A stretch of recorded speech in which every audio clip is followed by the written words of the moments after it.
I had a mild stroke 2 weeks ago. Flagler County Commissioner Dave Sullivan has finished recovery at a rehabilitation hospital in Ormond Beach after suffering a stroke on December 7th. He called 911 and an ambulance transported him to Advent Health Palm Coast, where he says he received great care and was ultimately sent to a rehab facility. The 81-year-old Sullivan tells WNZF he's expected to make a full recovery. My left side was numb. It's getting better. I can walk now, but all the numbness, like at the end of my fingertips on my left hand, that's going to take some time to go away. But my left side is back in shape, and each day I get a little bit better. Sullivan adds he can't wait to return to work. And looking forward to doing my duty as a commissioner, and I thank everyone who sent along their good wishes to get me back in shape, and I'm going to do that and continue on with my functions as a commissioner and supporting all the people of Flagler County.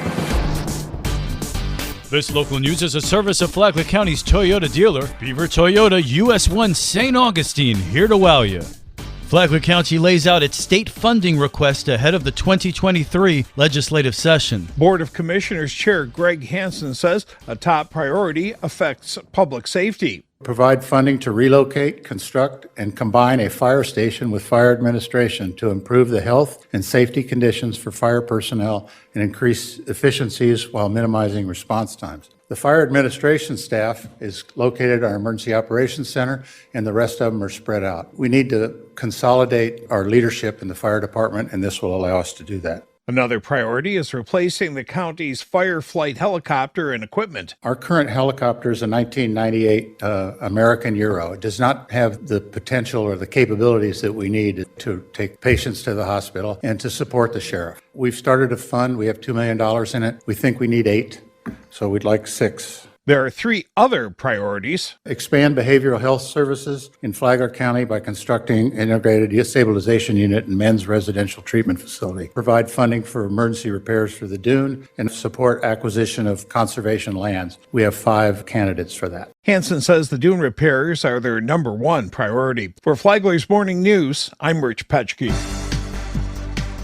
2 men arrested in Flagler County face felony charges. 2 26-year-old Daytona Beach residents were arrested recently after deputy sheriffs found them with drugs and guns while driving around Palm Coast, pulling a stolen dump trailer. Flagler County Sheriff Rick Staley. Deputies on patrol spotted a stolen trailer being pulled by a pickup truck that had been reported stolen 2 days earlier. On stopping the pickup truck, ultimately, not only was the trailer recovered in less than 48 hours and returned to the owner, but arrests were made. A third person was found inside the vehicle, was released from the scene with no charges. Sheriff Staley says this is a first offense for both that were arrested and charged in Flagler County. For Flagler's Morning News, I'm Karen Johnson.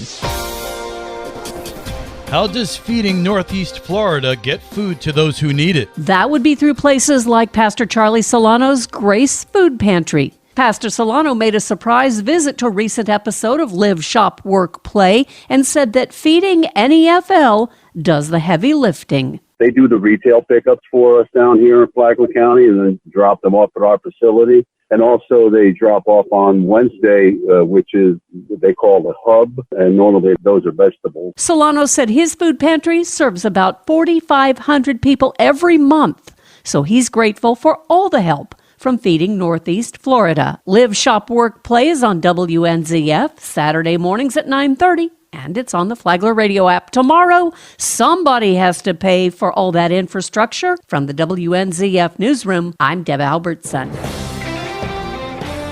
In other news we're following on WNZF, the Flagler County Sheriff's Office is investigating an armed robbery at the mobile gas station at Pine Lakes Parkway in Palm Coast. The man was wearing a face covering and carrying a rifle. The Flagler County Sheriff's Office released surveillance video of the man inside the store. They say he told the cashier to empty the register and then took off. Anyone with information about the suspect is asked to contact the Sheriff's Office. Meanwhile, Sizemore Welding, one of Bunnell's largest manufacturers, confirmed that they will be buying the former Sheriff's Operations Center off State Road 100 for just over $3 million, and plans to build a hospital west of US 1 and Palm Coast Parkway appear to have died. And now you're up to date on Flagler's Morning News. I'm Rich Carroll.